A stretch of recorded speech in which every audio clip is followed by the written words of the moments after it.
महोदय, भारतीय स्त्रियों की स्थिति अन्य कारणों से कहीं अधिक दहेज प्रथा से प्रभावित हुई है। दहेज के कारण जहां स्त्रियों की सामाजिक हीनता बढ़ी है, वहीं दूसरी ओर नवविवाहित स्त्रियां सताई भी जा रही हैं। शिक्षित परिवारों में पुत्री के जन्म पर खुशी नहीं होती, बल्कि इसे दुर्भाग्य ही माना जाता है। इससे स्त्रियों का सम्मान घटा है और भविष्य अंधकारमय हुआ है।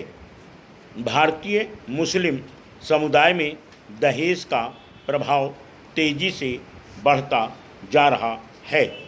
यहाँ तक कि शिक्षित और संपन्न मुस्लिम परिवारों में भी प्रतिष्ठा के प्रतीक के रूप में दहेज का प्रचलन अपनी जड़ें जमा रहा है। इस संबंध में यह उल्लेखनीय है कि पवित्र कुरान में दहेज का कोई जिक्र नहीं मिलता है।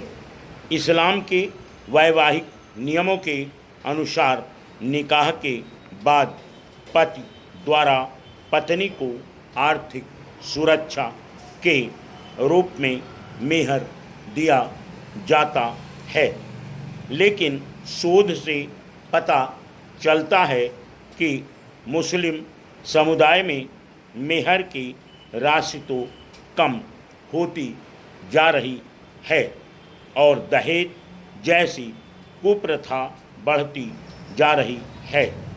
यह अत्यंत खेदजनक है, क्योंकि अशिक्षा, आर्थिक पिछड़ापन, पर्दा प्रथा आदि कुप्रथाओं को ढोने वाले मुस्लिम समुदाय पर दहेज प्रथा का और लद जाना अभिशाप ही है।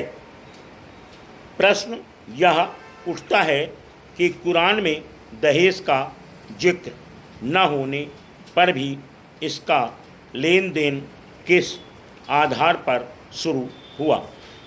अधिकांश भारतीयों के दृष्टिकोण से दहेज का धार्मिक औचित्य है। इस संदर्भ में हजरत मोहम्मद की पुत्री के निकाह का उल्लेख किया जाता है।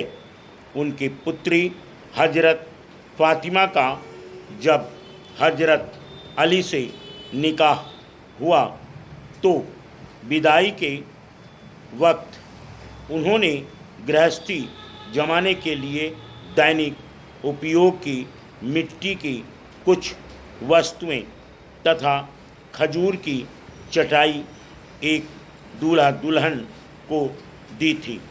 ये केवल 6-7 वस्तुएं उस काल में जीवन निर्वाह के लिए आवश्यक थीं।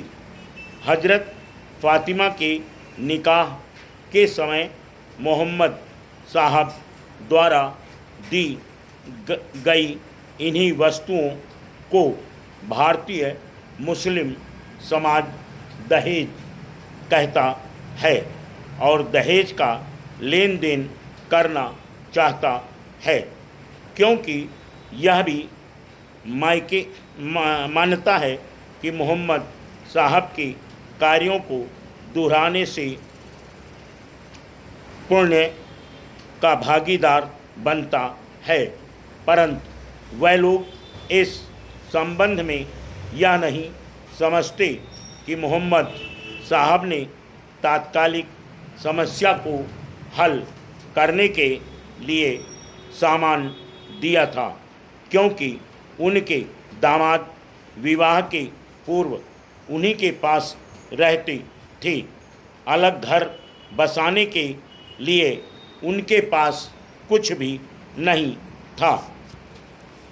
इसके अतिरिक्त जब मुस्लिमों ने भारत में प्रवेश किया तो उन पर यहाँ की संस्कृति का प्रभाव पड़ा। उन्होंने देखा कि यहाँ कन्या के विवाह के समय उसे काफ़ी दहेज दिया जाता है। यहाँ की संस्कृति के कुछ अंशों को अपना लेने से उन्हें कोई हानि प्रतीत नहीं हुई।